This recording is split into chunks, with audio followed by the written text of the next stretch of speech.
Bab 3916. Alam surga. Saudara Jing, pernahkah kamu mendengar tentang kota Yuangu? Ye Bufan juga sedikit bingung. Secara logika, ada orang dari wilayah Zongtian yang tahu tentang kota Yuangu. Bukankah ini wilayah Zongtian? Mendengar apa yang dia katakan, Jing Buyun menjadi semakin terkejut. Wilayah Zongtian apa? Ini adalah wilayah Sangtian. Meskipun merupakan wilayah tepi, ini juga merupakan batas wilayah Sangtian. Wilayah Sangtian, kamu benar-benar datang ke alam surga dalam keadaan linglung. Meskipun mereka memiliki beberapa spekulasi sebelumnya, semua orang masih sedikit terkejut setelah hal itu dikonfirmasi. Tidak ada yang mengira bahwa lautan kegelapan pada akhirnya akan terhubung dengan bidang bintang di langit atas. Tidak heran jika hal itu tidak terbatas dalam legenda.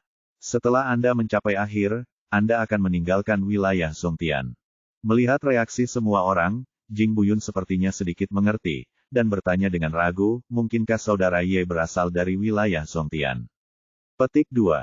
Ya, saya dari wilayah Zongtian. Saya tidak ingin menyembunyikan apapun, jadi dia dengan singkat dan padat menceritakan kisah bagaimana dia dan semua orang tiba di sini secara tidak sengaja setelah mereka tersesat. Tentu saja, ada beberapa hal yang tidak bisa dikatakan, termasuk Kaisar Iblis pemakan surga. Sungguh menakjubkan, adikku, bisa melintasi wilayah bintang dan datang ke sini. Jing Buyun bukanlah orang yang tidak berpengalaman. Dia secara alami memahami apa artinya melintasi wilayah bintang dan datang ke wilayah surgawi, jadi dia memberikan ajempolan. Pada saat yang sama, dia juga mengagumi kekuatan Ye Bufan dan yang lainnya. Mereka mampu mencapai puncak dewa abadi di domain Zongtian, yang benar-benar berbeda dari domain surgawi dan mewakili hal yang sangat berbeda. Ye Bufan melambaikan tangannya dengan rendah hati, itu benar-benar kesalahan. Kami baru saja tersesat dan berkeliaran, dan akhirnya berakhir di sini. Baru kemudian dia mengerti bahwa tidak heran kemacetan Ye Tian telah mengendur, dan dia telah tiba di alam Sangtian. Dengan hilangnya penindasan aturan surga, tidak butuh waktu lama untuk menerobos ke ranah Kaisar Abadi.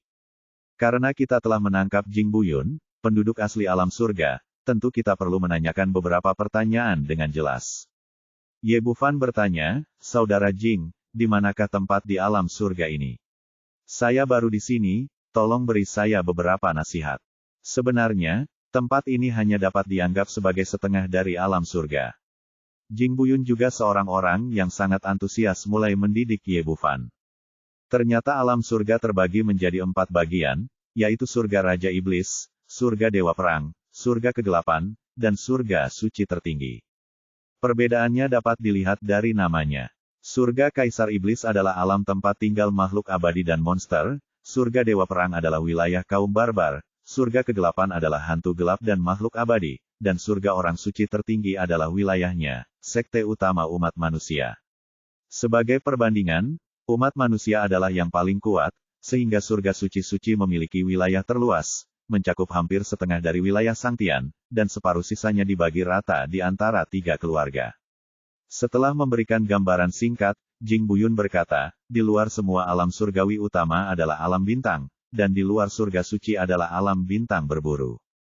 Wilayah di sini sangat luas dan tidak terbatas, dan terdapat banyak jenius dan harta karun yang tak ada habisnya, dan berbagai peluang. Oleh karena itu, ada banyak makhluk abadi yang datang ke sini untuk mencari promosi dan menemukan harta karun. Seiring waktu, ini dianggap sebagai setengah dari alam surga.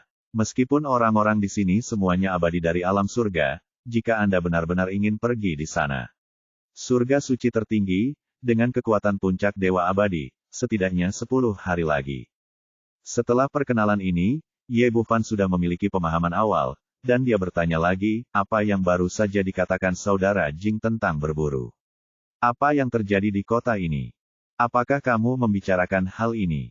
Semakin banyak makhluk abadi datang ke sini untuk mencari peluang. Seiring waktu, sebuah kota dibangun di sini, yang disebut Hunter Fate City. Orang-orang di sini bisa melakukan apapun yang mereka mau, selama mereka menginginkan harta, wanita, monster, apapun, selama kamu punya kekuatan. Tapi itu tidak akan berhasil jika Anda memasuki kota Liyuan.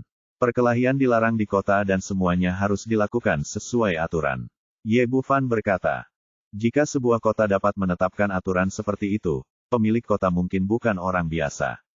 Itu wajar, Jing Buyun berkata. Tuan kota adalah orang kuat di tingkat tengah Kaisar Abadi. Ye. Bu Fan bertanya lagi, karena semua orang datang ke wilayah bintang Liyuan untuk mencari peluang, mengapa mereka masih pergi ke kota Liyuan?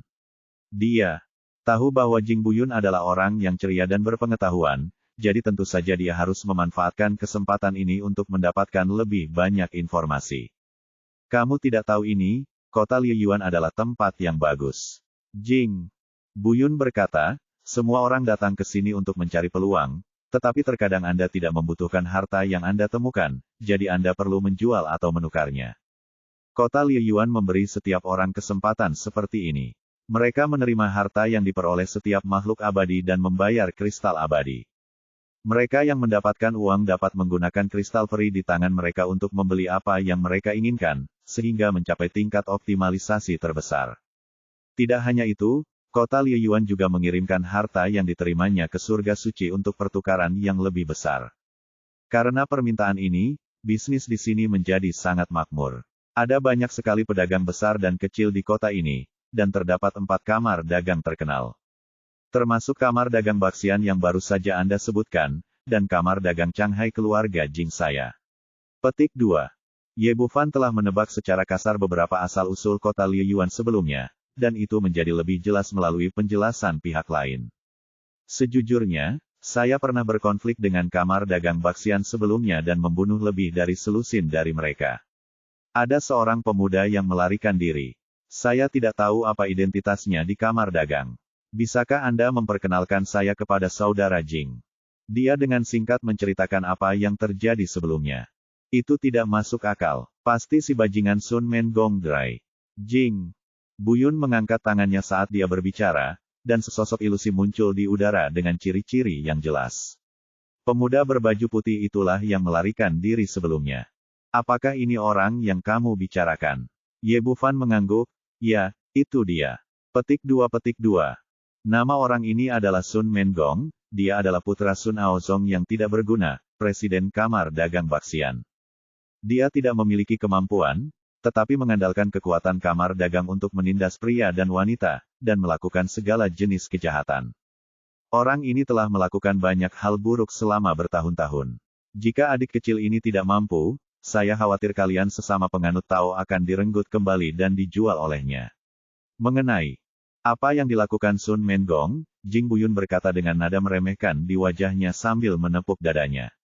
Jangan khawatir, adikku. Meskipun kamar dagang Baxian adalah kamar dagang teratas di kota Liyuan, aku, persekutuan Changhai, juga tidak takut pada mereka. Selama kamu tinggal bersamaku, aku jamin mereka tidak akan bisa menyentuhmu. Aku tidak akan mengganggumu lagi, kakak Jing. Aku bisa menangani urusanku sendiri. Petik 2. Ye Bufan dan Jing Buyun langsung cocok, tapi itulah karakternya. Dia tidak ingin melibatkan teman-temannya jika dia menimbulkan masalah. Adik, aku khawatir kamu tidak memahami kekuatan kamar Baxian dari perdagangan. Saya khawatir tidak mudah bagi Anda untuk menghadapinya sendirian. Jing Buyun berkata, ada 4 kamar dagang teratas di kota Liyuan. Jika Anda ingin berdiri di industri ini, Anda setidaknya harus memiliki ahli tingkat Kaisar Abadi yang bertanggung jawab. Kami akan memiliki ayah saya di Changhai, dan Sun Aozong dari kamar dagang Baxian juga merupakan Kaisar Abadi tahap awal. Adikku, kamu harus lebih berhati-hati, atau kamu harus tinggal bersamaku, dan kemudian aku akan mengirimmu ke surga suci dan meninggalkan kota Liyuan. Begitu Anda sampai di sana, kekuatan kamar dagang Baxian akan jauh lebih kecil, dan Anda akan aman. Petik 2. Bab 3917. Kota Liyuan. Lalu ada saudara Lao Jing. Ye Bufan tidak setuju. Bagaimanapun, lawannya adalah Kaisar Abadi. Meskipun dia masih memiliki beberapa kartu truf, sulit untuk mengatakan apakah dia bisa mengalahkan lawannya. Jelas bukan langkah bijak untuk bertahan dengan berani. Selama mereka memasuki alam Sang Tian, Ye Tian dan Mei Qi akan memiliki kesempatan untuk menerobos. Selama seseorang berhasil, tidak ada yang perlu ditakutkan saat menghadapi Kaisar Abadi di tahap awal. Prioritas utama adalah bersembunyi sebentar dan memperjuangkan peluang. Jing Buyun menepuk dadanya dengan murah hati, saudara. Ye, sama-sama, Anda dan saya cocok sebagai saudara. Jika ada yang harus Anda lakukan di masa depan, datang saja kepada saya. Kuatkah kamar dagang tiran abadi di kota Liyuan? Jika saya memasuki kota, akankah mereka mengambil tindakan terhadap saya? Itu tidak mungkin. Jing Buyun menggelengkan kepalanya. Kota Liyuan memiliki aturannya sendiri, dan bahkan keempatnya kamar dagang utama tidak dapat secara terbuka melanggarnya, jika tidak mereka akan menanggung akibatnya. Kemarahan tuan kota yang menggelegar. Ye Bufan mengangguk sedikit. Jika Anda ingin membangun kota yang tertib di dunia abadi, seperti kota Yuangu, Anda harus memiliki kota Anda sendiri, aturan, jika tidak, Anda tidak akan bisa mendapatkan pijakan. Dalam hal ini, mohon minta saudara Jing untuk membawa saya ke kota. Dia tidak ingin menimbulkan konflik langsung antara kamar dagang Shanghai dan kamar dagang Baxian karena dirinya sendiri pergi ke kota untuk mengulur waktu. Tentu saja, aku sudah keluar sebentar. Aku siap untuk kembali. Ikuti saja aku. Setelah Jing Buyun selesai berbicara, dia mengangkat tangannya dan senjata ajaib pesawat luar angkasa muncul di depan semua orang. Ye Bufan mengangkat alisnya, ini ternyata adalah senjata peri terbang terhebat, levelnya lebih tinggi dari Jiutian. Tapi wajar jika dipikir-pikir. Kamar dagang Shanghai adalah salah satu dari 4 kamar dagang utama di kota Liyuan. Kamar ini kuat dan menguasai banyak sumber daya harta karun. Semua orang naik perahu bersama-sama dan kemudian berlari dengan kecepatan yang sangat tinggi. Merasakan kecepatan senjata abadi berkualitas tinggi, Ye Bufan diam-diam terkejut. Itu jauh lebih cepat daripada Jiutian, dan pada saat yang sama, sedikit keraguan muncul di hatinya. Saudara Jing, jika kamu baru saja menggunakan senjata ajaib pesawat luar angkasa, buaya berkepala 2 itu mungkin tidak akan bisa mengejarmu. Itulah yang kamu katakan. Jing Buyun melambaikan tangannya, aku sering pergi keluar untuk berlatih, dan pada saat yang sama, saya memberi diri saya sendiri. Saya telah membuat peraturan bahwa saya tidak akan menggunakan senjata terbang pamungkas ini kecuali benar-benar diperlukan tidak memiliki kekuatan pedang sungguhan atau senjata sungguhan, dan kekuatanmu akan hilang. Bagaimana mungkin untuk meningkat dengan cepat? Petik 2. Saudara Jing benar. Ye Bufan mengangguk, merasakan rasa kekaguman di hatinya. Seorang anak dari keluarga besar, sangat jarang bisa melakukan hal ini. Tampaknya pihak lain tidak memiliki pengikut di sekitarnya, dan dia tidak mendukungnya seperti yang dilakukan Sun Mengong. Seharusnya karena alasan ini. Benar saja, Jing Buyun berkata lagi, orang seperti Sun Mengong sangat takut mati. Dia membawa sekelompok antek kemanapun dia pergi. Dia bisa berlari lebih cepat dari siapapun di saat-saat kritis. Bagaimana dia bisa mencapai prestasi besar? Dia 100 tahun lebih tua dariku, bakatnya tidak lebih buruk dariku, tapi selama bertahun-tahun, aku terjebak di puncak Dewa Abadi, tidak mampu melangkah ke alam Dewa Abadi yang kurang dariku adalah keberanian. Jika kamu takut mati, kamu tidak akan pergi jauh. Sungguh terpuji bagi adik kecil Ye untuk dapat melangkah ke alam Dewa Abadi sendirian di domain Zongtian. Dan dia juga ahli dalam bidang kedokteran dan seni bela diri. Ye Bufan dengan lembut melambaikan tangannya, itu sebuah pujian, kultivasiku tidak sebaik milik Jing. Tidak ada apa-apanya dibandingkan dengan kakakku, tidak bertarung langsung dengan Ye Bufan, dia bisa melihatnya melalui celah antara keduanya. Lalu dia berkata, ngomong-ngomong, adik Ye, selain luka dalam, bisakah kamu mengobati penyakit lain? Ye Bufan mengangguk, penyakit umum dapat disembuhkan. Keterampilan medis saya jauh lebih tinggi daripada kultivasi saya. Jing Buyun langsung sangat gembira, benarkah? Bagaimana kalau Anda menyusahkan saya untuk membantu saya merawat seseorang? Petik 2. Sederhananya, dia adalah seorang dokter, dan itu adalah tanggung jawabnya untuk mengobati penyakit dan menyelamatkan orang. Terlebih lagi, Jing Buyun adalah orang yang murah hati dan antusias, dan dia bertekad untuk mendapatkan teman seperti itu. Kalau begitu, aku akan berterima kasih. Jing Buyun mengangkat tangannya sebagai tanda terima kasih. Kami awalnya berteman, dan sedikit bantuan bukanlah apa-apa. Ye Bufan berkata, dan saya juga ingin meminta bantuan saudara Jing dalam beberapa hal. Jing Buyun berkata dengan berani, saudara Ye, jika ada yang ingin Anda katakan, tanyakan saja kepada saya. Saya akan melakukan yang terbaik untuk apa yang dapat saya lakukan. Petik 2. Saya seorang dokter. Saya ingin mencari beberapa bahan obat langka. Saya ingin tahu apakah saudara Jing memiliki saluran yang cocok. Katakan saja padaku apa yang kamu perlukan. Obat mujarab dan harta karun biasa dapat ditemukan di sini. Hebat sekali. Ye Bufan merasa bersemangat. Saudara Jing, saya ingin menemukan tanduk kilin dan bodhicitta. Mendengar kedua nama ini, dia masih penuh percaya diri. Jing Buyun tercengang sejenak dan menelan ludahnya karena terkejut. Saudara Ye, dua hal yang Anda cari terlalu langka dan tingkatnya tinggi. Kamar dagang kami tidak memilikinya. Oh, meskipun sudah diduga, Ye Bufan masih sedikit kecewa. Jing Buyun berkata dengan canggung, Saudara Ye, kamar dagang Shanghai kita umumnya mengumpulkan harta yang diperoleh secara individu. Apalagi ada tanduk bodhicitta dan kilin di wilayah bintang berburu Yuan. Bahkan jika seseorang menemukannya, tidak mungkin untuk menukarnya dengan kami. Ye Bufan berkata, Saudara Jing, tahukah Anda di mana menemukan dua harta karun ini? Saya sangat membutuhkannya. Ini, Jing Buyun ragu-ragu dan berkata, mungkin ada harta karun seperti ini yang melampaui dunia. Hanya Menara Zaixing yang punya berita. Baiklah, saya berteman dengan kepala manajer Menara Xingxing di kota Liyuan. Saya dapat mengajak saudara saya untuk bertanya. Ye Bufan dengan cepat mengucapkan terima kasih, bagus sekali. Terima kasih atas Anda tolong. Saudaraku, Jing Buyun adalah orang yang sangat murah hati, tetapi Ye Bufan gagal memenuhi salah satu dari dua permintaan tersebut, yang agak memalukan. Saudara Ye, besok akan ada lelang besar-besaran di Zaixinglou. Meskipun tidak ada harta karun seperti tanduk unicorn dan bodhicitta, ada banyak barang bagus. Saya punya daftar barang lelang di sini. Coba lihat dan lihat apakah ada adalah apapun yang kamu inginkan. Sesuatu. Saat dia berbicara, dia membalik pergelangan tangannya dan sebuah batu giok muncul di telapak tangannya. Terima kasih, Saudara Jing. Ye Bufan masih sangat tertarik dengan pelelangan, dan sepertinya dia selalu mendapatkan keuntungan yang tidak terduga. Dia mengambil slip giok itu, memindainya dengan kesadarannya, dan sebuah gambaran muncul di benaknya. Item pertama di lot adalah ramuan dalam berwarna merah menyala, yang berasal dari monster peri atribut api. Itu memiliki level yang sangat tinggi, secara mengesankan mencapai level ke-11. Ada pengenalan sederhana dan harga di bagian belakang. Harga awal adalah 50.000 kristal peri bermutu tinggi.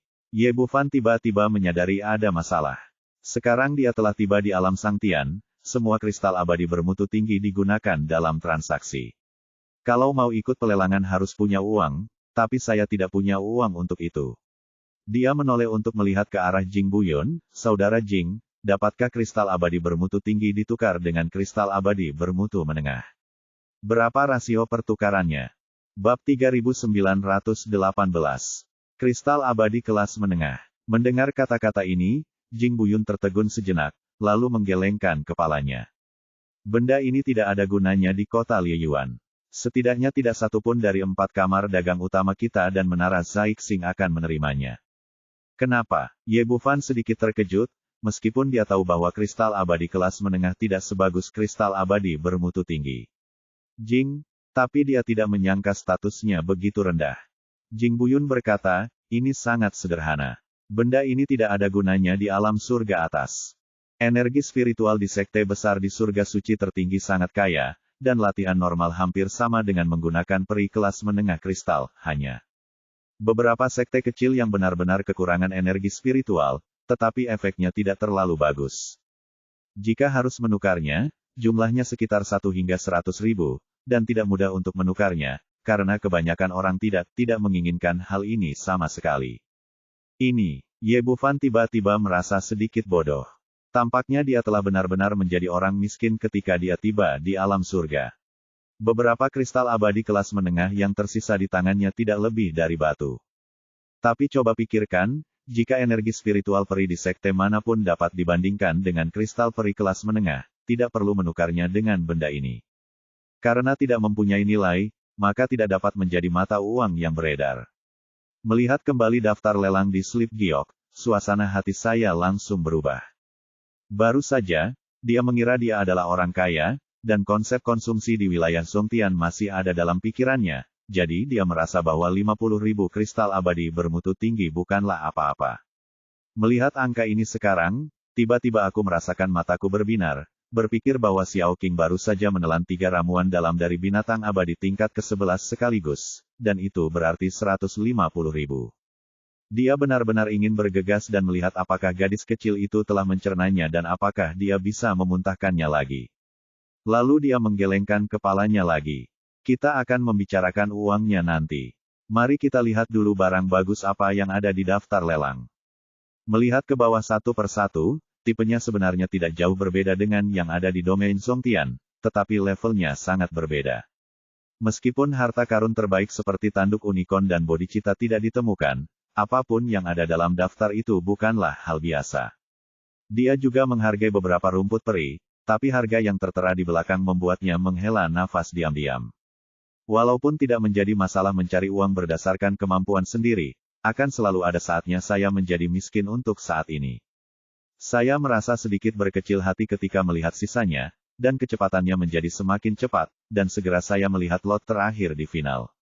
Berbeda dari sebelumnya, kali ini pemandangannya berubah, dan seorang wanita berbaju putih yang berjongkok di sudut muncul di benaknya. Meski kepalanya menunduk dan wajahnya ditutupi kerudung, penampilannya tak terlihat jelas, namun kecantikannya yang mempesona tetap terpancar di wajahnya. Ye Bufan tiba-tiba terkejut, dan seluruh tubuhnya tercengang. Wanita berbaju putih, ini sebenarnya wanita berbaju putih. Aku tidak bisa melihat penampilan spesifik dari pihak lain, tapi perasaan dan aura itu adalah milik wanita berbaju putih yang telah menyelamatkannya di alam iblis sebelumnya. Jika pihak lain tidak mengambil tindakan, dia akan mati di bawah pedang Raja Abadi Donghua. Menurut Xiao Qing, wanita berbaju putih juga menyelamatkan nyawanya, dan dia berwujud peri dan monster. Sebelumnya, dia sudah menebak level mana pihak lain itu, apakah itu level 10 atau level 11, atau level yang lebih tinggi. Aku pernah berfantasi kapan kita bisa bertemu lagi, tapi aku tidak menyangka bisa bertemu lagi dalam keadaan seperti itu.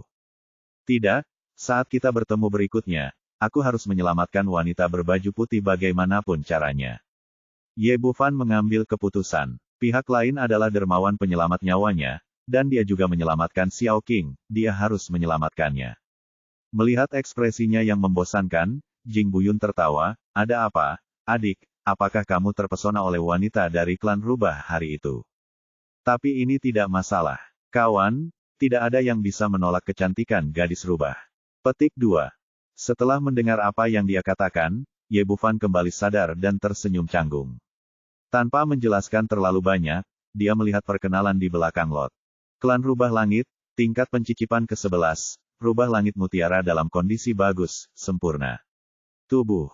Setelah beberapa perkenalan, harga langsung ditandai di belakang, dengan harga mulai 500.000 kristal abadi bermutu tinggi. Melihat nomor ini, Ye Bufan mau tidak mau mengklik lidahnya. Harga ini terlalu tinggi, lebih tinggi dari yang sebelumnya. Barang lelang jauh tapi, tidak peduli berapapun biayanya, Anda harus menemukan cara untuk menyelamatkan orang tersebut tidak. Peduli apa yang kamu lakukan, kamu harus bersiap. Setidaknya kamu harus tahu betapa sulitnya itu. Apakah ada asal-usul yang khusus? Mengapa harga awal begitu mahal? Adikku, kamu berasal dari wilayah Langit Tengah, jadi wajar jika kamu tidak memahami situasi di sini. Jing Buyun berkata, klan Rubah Langit sebenarnya adalah sejenis monster peri, tetapi sangat istimewa. Laki-laki bukanlah masalah besar. Begitu perempuan berubah menjadi manusia, mereka begitu cantik sehingga mudah membuat orang kehilangan akal sehatnya. Awalnya, kelompok etnis ini tinggal di Demon Emperor Heaven dan jarang terlihat di wilayah manusia. Saya tidak tahu apa yang terjadi di Star Reaching Tower kali ini untuk menangkap gadis rubah setingkat ini. Ye Bufan mengerutkan kening, Menara Zaixing dianggap sebagai kamar dagang besar, dan sebenarnya terlibat dalam bisnis jual beli orang. Apakah Anda tidak takut dipermalukan? Jing Buyun menggelengkan kepalanya, adik, pengusaha tetaplah pengusaha, tidak ada martabat moral sama sekali. Terlebih lagi, di alam surga ini, kekuatan selalu dihormati, selama Anda memiliki kekuatan, Anda dapat melakukan apa saja. Terlebih lagi, gadis rubah itu belum tentu ditangkap oleh Zaixing Lou sendiri hari itu, mungkin orang lain yang mengirimnya ke sini. Ye Bufan menghela nafas. Hal semacam ini tidak bisa diubah olehnya sendirian. Petik 2. Saudara Jing, izinkan saya bertanya, jika saya ingin memotret gadis rubah ini, berapa banyak kristal peri yang saya perlukan. Meskipun dia dan Jing Buyun cocok, dia tetap tidak menjelaskan beberapa hal, setidaknya sampai dia menyelamatkan wanita berbaju putih itu. Petik 2. Adik Ye, kamu benar-benar romantis, bukankah kamu naksir rubah itu? Gadis. Jing Buyun melihat Ye Bufan memiliki begitu banyak wanita di sekitarnya dan bertanya tentang gadis rubah, jadi dia secara alami mengubahnya menjadi orang yang romantis dan penuh cinta. Tapi saya ingin menasihati Anda, hentikan ide ini. Jika Anda beralih ke lelang lain, Saudara Wei dapat membantu Anda, tetapi gadis rubah ini benar-benar tidak dapat melakukannya. Bahkan jika saya memberikan semua yang saya miliki, itu tidak akan cukup. Ye Bufan bertanya lagi, berapa banyak kristal abadi yang dibutuhkan? Petik 2. Tidak ada yang bisa mengatakan harga pasti barang ini di lelang. Itu hanya bisa diputuskan pada akhirnya. Tapi berdasarkan pengalaman saya sebelumnya, setidaknya dibutuhkan 10 juta kristal abadi bermutu tinggi. Petik 2. Setelah harganya dilaporkan, hati Ye Bufan tenggelam. Dia bahkan tidak memiliki satu pun kristal abadi bermutu tinggi sekarang, dan pelelangannya akan dilakukan besok. Sangat sulit untuk mendapatkan 10 juta dalam waktu sesingkat itu. Lainnya sedang mendengarkan. Melihat percakapan di antara keduanya, dia tidak tahu apa item lelang itu, tetapi dia hanya mendengar bahwa itu adalah monster peri. Sen Qiyun tidak bisa menahan diri untuk tidak berkata, bukankah itu hanya peri raksasa? Apakah ini terlalu mahal? Suan Yuan Linglong menindaklanjuti dan berkata, ya, bukankah itu monster peri tingkat ke-11? Kami baru saja membunuh 3 kepala. Jing Buyun tersenyum dan menggelengkan kepalanya, kamu tidak tahu, ini bukan monster peri biasa, apalagi suku Sky Fox biasa. Mampu mencapai tingkat ke-11 setidaknya merupakan keluarga kerajaan di antara klan Tianhu. Petik 2. Bab 3919 Mutiara Rubah Langit. Sen Qiyun bertanya, apakah ada sesuatu yang istimewa tentang keluarga kerajaan? Tentu saja itu istimewa. Jing Buyun berkata, begitu seorang wanita dari klan Sky Fox mencapai keluarga kerajaan, dia tidak hanya akan memiliki kecantikan dan kecantikan yang luar biasa, karakteristik menawan sebelumnya, tetapi dia juga akan melahirkan manik-manik rubah langit. Suan Yuan Linglong tampak terkejut, apa itu? Jing Buyun berkata, mutiara rubah langit sebenarnya berevolusi dari ramuan dalam klan rubah langit, tapi ras ini sangat istimewa. Secara umum, wanita lebih baik daripada pria dalam budidaya. Mereka yang bisa mencapai level ke-11 adalah wanita, dan hal yang sama berlaku untuk mereka yang bisa mengembangkan mutiara rubah langit. Mutiara rubah langit tidak jauh berbeda dari ramuan dalam monster biasa, tetapi bagi umat manusia. Tapi itu adalah harta yang sangat langka. Sen Qiyun berkata, bagaimana saya bisa mengatakan ini? Buyun berkata, tentu saja, mutiara rubah langit adalah inti dari budidaya seumur hidup klan rubah langit. Ini adalah harta yang sangat langka bagi umat manusia untuk dapat menyerahkannya secara sukarela. Lebih dari itu efektif daripada pil apapun yang meningkatkan kultivasi. Tidak berlebihan untuk mengatakan bahwa jika seorang master abadi menggunakan manik rubah langit semacam ini, dia dapat melakukannya. Dengan mudah menerobos kemacetan dan mencapai ranah kaisar abadi. Sen Qiyun melihat tertegun, ada hal seperti itu, tetapi Anda baru saja mengatakan bahwa benda ini adalah inti dari kehidupan klan Tianhu, bagaimana Anda bisa rela menyerahkannya kepada orang lain? Jing Buyun menggelengkan kepalanya sedikit, tidak mengetahui sesuatu tentang ini. Para wanita dari klan Tianhu sangat bergairah dan hanya akan mencintai satu orang dalam hidup mereka. Jika mereka dapat memenangkan hati gadis rubah, mereka akan rela menyerahkan Tianhu.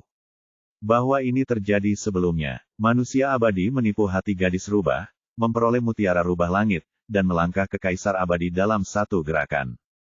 Titik. Apakah ada hal seperti itu?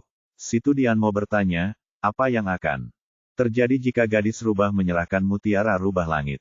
Petik 2. Warisan dari sekte pengobatan kuno dan juga mengetahui sesuatu tentang mutiara rubah langit. Setelah mendengar apa yang dia katakan, Jin Meyer meludah dengan keras, orang itu benar-benar pantas mati. Jing Buyun berkata, ini hanyalah sebuah contoh.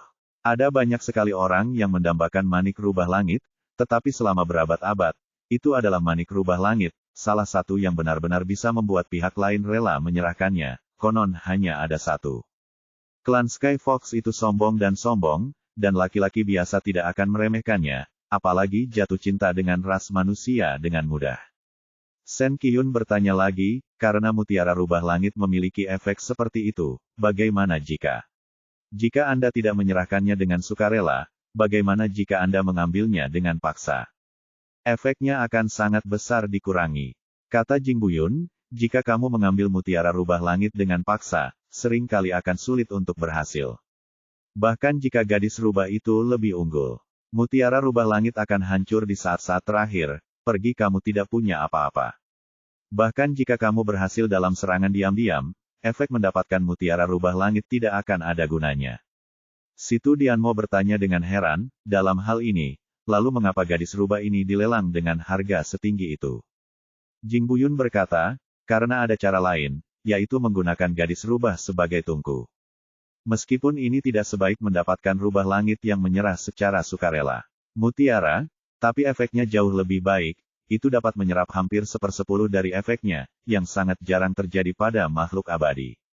Jin Meyer berkata dengan marah, kamu bajingan, bagaimana kamu bisa begitu jahat? Jing Buyun berkata sambil tersenyum pahit.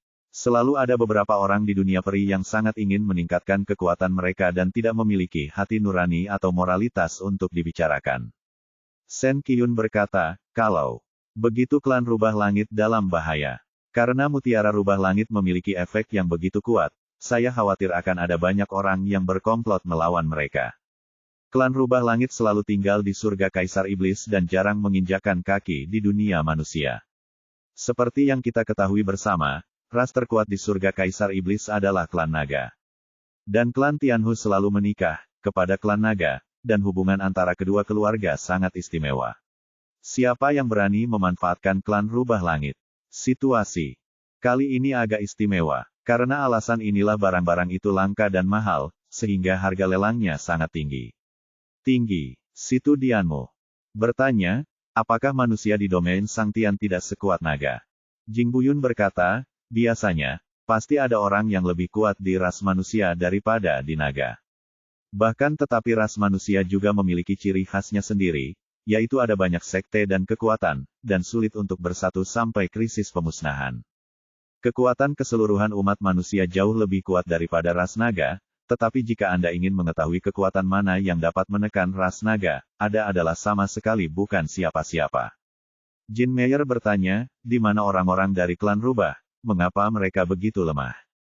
Yun menggelengkan kepalanya, itu tidak jelas.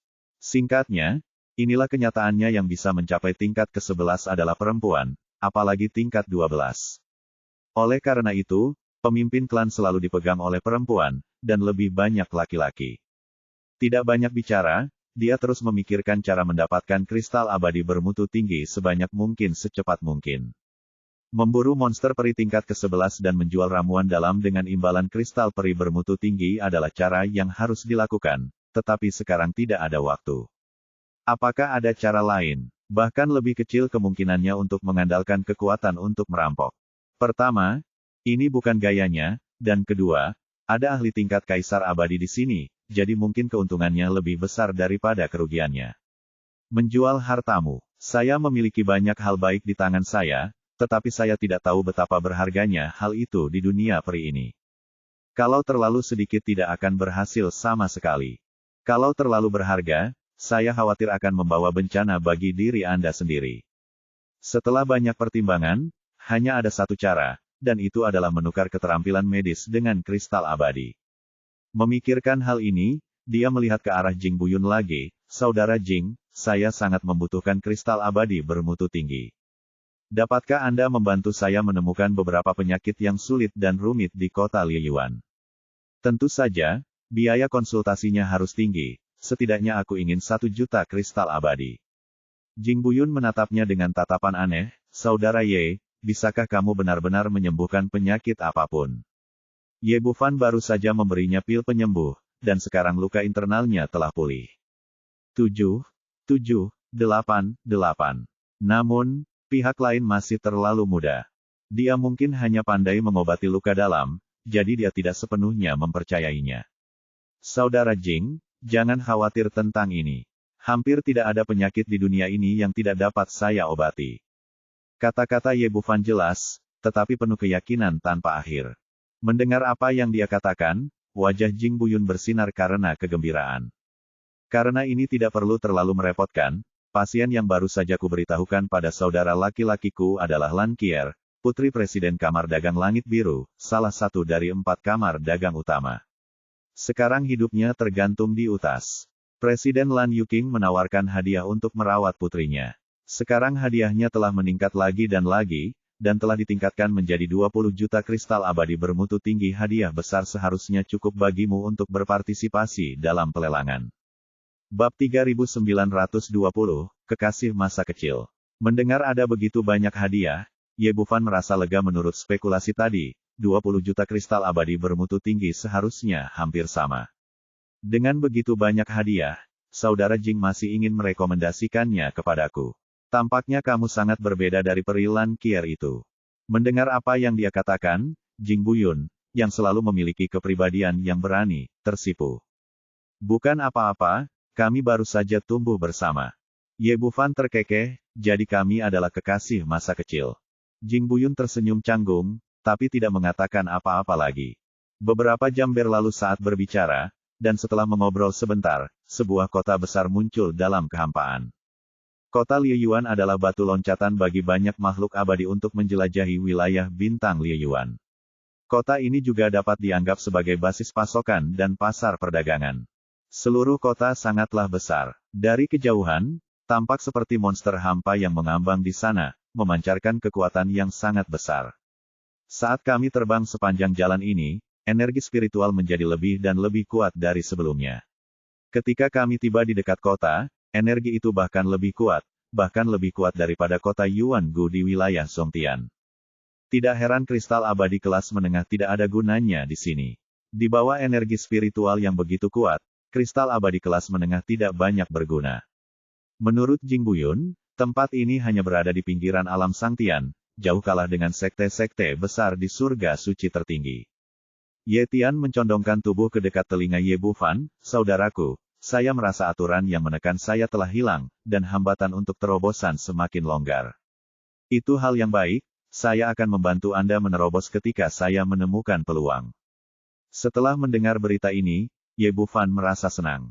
Jika Ye Tian adalah orang pertama yang melangkah ke ranah Kaisar Abadi, dia akan lebih percaya diri. Poin kuncinya adalah dia menggunakan botol pemurnian iblis di domain Songtian untuk menyerap banyak energi iblis yang sangat kuat dan memurnikannya menjadi ramuan. Hanya saja itu tidak ada gunanya di domain Songtian, dan tidak ada gunanya tidak peduli berapa banyak Anda menelannya di bawah tekanan aturan. Tapi di sini benar-benar berbeda. Tanpa penindasan aturan langit dan bumi, akan mudah untuk menembus kemacetan Dewa Abadi selama Anda menemukan peluang yang tepat. Jika bukan karena wanita berbaju putih, dia mungkin akan membawa Ye Tian langsung untuk mencari tempat yang cocok untuk menerobos. Tapi hal itu benar-benar tidak bisa dilakukan sekarang. Prioritas utama adalah menyelamatkan orang terlebih dahulu. Saat ini, mereka semakin dekat ke kota Lieyuan. Jing Buyun langsung menyingkirkan senjata peri terbang, dan semua orang melangkah menuju kehampaan. Gerbang kota sangat besar dan megah, dengan lebih dari selusin penjaga menjaga gerbang, yang masing-masing berada di tingkat Raja Abadi. Raja Abadi sudah menjadi penguasa di alam surga bawah, tapi di sini dia hanya bisa menjadi penjaga gerbang. Ini menunjukkan betapa besarnya kesenjangan kekuatan. Kerumunan semakin dekat, dan saat mereka hendak memasuki kota, selusin sosok tiba-tiba terbang keluar kota. Pemimpinnya adalah seorang pemuda berkulit putih, yang ternyata adalah Sun Mengong, yang telah melarikan diri sebelum. Orang ini memiliki ekspresi galak di wajahnya, dan dia diikuti oleh lebih dari selusin orang, semuanya berada di puncak status abadi mereka. Aura seorang penulis parubaya yang dipimpinnya bahkan lebih kuat, setara dengan Ye Tian, dan dia telah mencapai ranah Kaisar Abadi setengah langkah. Ternyata ia sempat mengalami kerugian besar di tangan Ye Bufan dan hampir kehilangan nyawanya, sehingga ia kabur dengan bantuan jimat. Sebagai tuan muda kamar dagang Baxian dan seorang playboy yang sombong dan mendominasi, bagaimana mungkin dia bisa menghela nafas lega? Jadi setelah kembali, dia segera menemukan Min Zishi, kepala pelayan kamar dagang, dan selusin master abadi, dan segera meninggalkan kota, bersiap untuk membalas dendam pada Ye Bufan. Tuan, apa latar belakang pihak lain? Bagaimana kalau kita menunggu sampai presiden kembali untuk membahasnya? Min Zishi masih orang yang sangat berhati-hati. Saya mendengar bahwa dia mengalahkan mereka yang dibawa oleh Sun Mengong di usia muda, dan kekuatannya telah mencapai puncak Dewa Abadi. Orang seperti ini kemungkinan besar memiliki latar belakang yang besar. Jika Anda ingin mengambil tindakan, Anda harus memahami situasinya dan melanjutkan dengan hati-hati. Tapi Sun Mengong sangat marah sehingga dia tidak bisa menunggu. Dari mana asalnya? Kamu mungkin juga orang desa yang melompat keluar dari suatu tempat. Aku belum pernah melihatnya sebelumnya, jadi tidak mungkin ada asal-usul yang besar. Bunuh saja dia untukku. Jika ada yang tidak beres, aku akan bertanggung jawab untuk itu. Ini, Min Zishi merasa bahwa masalahnya mungkin tidak sesederhana itu, tetapi menghadapi tuan muda dan pewaris masa depan kamar dagang Baxian, dia tidak bisa berkata banyak. Saat ini, Sun Mengong mendongak dan kebetulan melihat Ye Bufan dan yang lainnya berjalan ke arahnya. Faktanya, tidak mungkin untuk tidak melihatnya. Lagi pula, Jin Meyer dan yang lainnya terlalu mencolok. Kemanapun mereka pergi, merekalah yang berpenampilan luar biasa, dan ada begitu banyak sekaligus. Nak, beraninya kamu datang ke sini. Mata Sun Mengong memerah, dan dia mengangkat tangannya dan menunjuk. Pengurus rumah tangga besar adalah anak itu, dialah yang membunuh orang-orang dari kamar dagang Baxian kita. Min Zishi melihat ke arah jari itu dan melihat pemuda di kepala itu sangat mengesankan, tapi dia terlihat sangat asing, sesuatu yang belum pernah dia lihat sebelumnya. Sebagai kepala pengurus salah satu dari 4 kamar dagang utama, dia tahu betul orang seperti apa yang tidak boleh dia sakiti dan kekuatan seperti apa yang tidak boleh dia provokasi. Tapi setelah berpikir lama, saya masih tidak tahu dari mana kekuatan besar pihak lain itu berasal, dan tiba-tiba saya merasa jauh lebih nyaman. Jika dia hanyalah seorang junior yang sangat tidak dikenal, dia akan dibunuh jika dia dibunuh. Dia tidak akan menjadi apa-apa di wilayah bintang nasib berburu. Wah, kamu sangat berani. Kamu berani menyerang tuan muda kita. Lalu dia melambaikan tangannya, dan lebih dari selusin dewa puncak berkerumun, menjebak Ye Bufan dan yang lainnya di tengah. Sebagai salah satu dari 4 kamar dagang utama di kota Liyuan, jaminan kekuatan secara alami sangat diperlukan. Orang-orang ini adalah kekuatan inti kamar dagang Baxian. Mereka telah mengalami ratusan pertempuran dan memiliki kekuatan yang luar biasa. Apa yang kamu lakukan? Coba aku lihat apakah ada di antara kalian yang berani menyentuh temanku. Dengan teriakan marah, Jing Buyun melangkah ke depan Ye Bufan. Perhatian Min Zishi sebelumnya terfokus pada Ye Bufan dan yang lainnya, lalu dia melihat tuan muda kamar dagang Changhai berdiri di sampingnya. Dia sedikit mengernyit. Jika pihak lain tidak memiliki latar belakang apapun, dia bisa menyelesaikannya hanya dengan satu perintah. Namun hal ini jelas tidak mungkin. Kekuatan kamar dagang Changhai tidak lebih lemah dari kamar dagang Baxian, dan Jing Buyun sendiri bahkan lebih terkenal dari Sun Mengong. Dia ragu-ragu sejenak, karena tidak pantas baginya sebagai kepala pelayan untuk melangkah maju dalam situasi ini. Nyatanya, dia tidak perlu membuka mulut. Sun Mengong, yang berdiri di belakang, maju selangkah. Jing Buyun, apa yang kamu lakukan? Apa hubungannya ini denganmu? Mereka berdua adalah tuan muda dari 4 kamar dagang utama. Mereka sangat akrab satu sama lain, dan hubungan mereka tidak terlalu baik di hari kerja. Jing Buyun menepuk bahu Ye Bufan, ini saudaraku. Siapapun yang menyentuhnya adalah musuhku. Petik 2. Menjadi musuhku. Apakah kamu pikir kamu layak menjadi musuhku? Jing Buyun meliriknya dengan ekspresi jijik. Aku telah mengandalkan kekuatan keluargaku selama bertahun-tahun. Sialan, kamu menindas laki-laki dan wanita yang mendominasi, dan kamu melakukan segala macam hal kotor. Tapi kamu bukan apa-apa. Titik. Di usia ini, kamu masih berada di puncak keabadian. Kamu tidak layak menjadi musuhku, apalagi menjadi lawanku. Awalnya adalah orang yang sangat dermawan yang membenci kejahatan sama seperti dia membenci musuh-musuhnya. Dia tidak berbasa-basi dan hanya menginjak-injak wajah lawannya. Kamu, beraninya kamu mempermalukanku seperti ini. Wajah Sun Mengong menjadi pucat karena marah, matanya menyala-nyala, dan dia melambaikan tangannya ke belakang, silakan bunuh mereka semua.